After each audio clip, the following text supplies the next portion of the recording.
सत्यवादी महाराज सूर्यवंश में त्रिशंक बड़े प्रसिद्ध राजा हुए।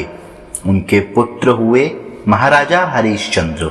महाराजा इतने प्रसिद्ध सत्यवादी और धर्मात्मा थे कि उनकी कीर्ति से देवताओं के राजा इंद्र को भी डाह होने लगी। इंद्र ने महर्षि विश्वामित्र को हरिश्चंद्र की परीक्षा लेने के लिए उकसाया। इंद्र के कहने से महर्षि विश्वामित्र जी ने राजा हरिश्चंद्र के योग बल से ऐसा स्वप्न दिखलाया कि राजा स्वप्न में ऋषि को सब राज्य दान कर रहे हैं। दूसरे दिन महर्षि विश्वामित्र अयोध्या आए और अपना राज्य मांगने लगे। स्वप्न में किए दान को भी राजा ने स्वीकार कर लिया और विश्वामित्र जी को सारा राज्य दे दिया। महाराजा हरिश्चंद्र पृथ्वी भर के सम्राट थे। अपना पूरा राज्य उन्होंने दान कर दिया था। अब दान की हुई भूमि में रहना उचित न समझकर स्त्री और पुत्र के साथ वे काशी आ गए, क्योंकि पुराणों में यह वर्णन है कि काशी भगवान शंकर के त्रिशूल पर बसी है। अतः वह पृथ्वी में होने पर भी पृथ्वी से अलग मानी जाती है। अयोध्या से जब राजा हरिश्चंद्र चलने लगे तब विश्वामित्र जी ने कहा, जब तप दान आदि बिना दक्षिणा दिए सफल नहीं होते। तुमने इतना बड़ा राज्य दिया है तो उसकी दक्षिणा में 1000 सोने की मोहरें और दो। राजा हरिश्चंद्र के पास अब धन कहाँ से आए? राज्य दान के साथ राज्य का सब धन तो अपने आप दान हो चुका था। ऋषि से दक्षिणा देने के लिए 1 महीने का समय लेकर वे काशी आए। काशी में उन्होंने अपनी पत्नी रानी शैब्या को एक ब्राह्मण के हाथ बेच दिया। राजकुमार रोहिताश्व छोटा बालक था। प्रार्थना करने पर ब्राह्मण ने उसे अपनी माता के साथ रहने की आज्ञा दे दी।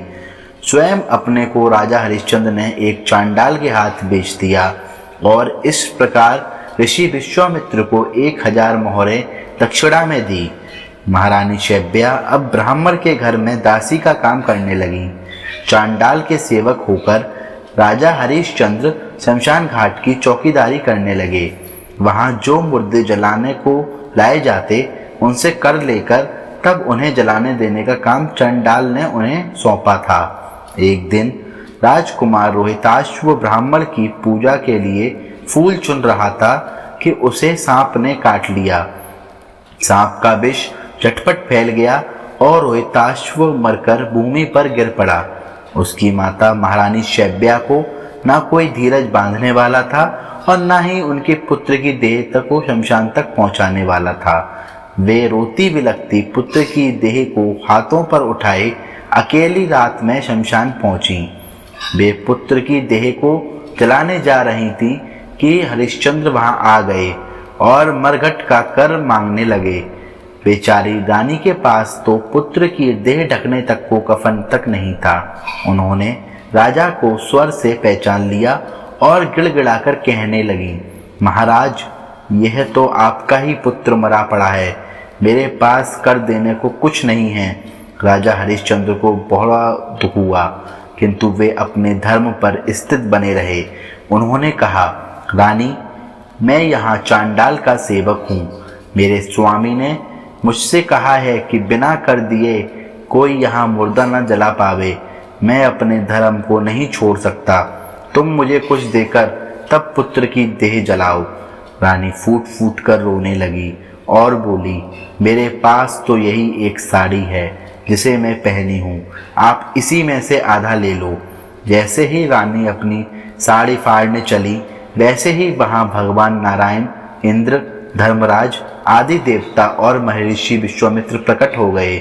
महर्षि विश्वामित्र ने बताया कि कुमार रोहित मरा नहीं है। यह सब तो ऋषि ने योग माया से दिखलाया था।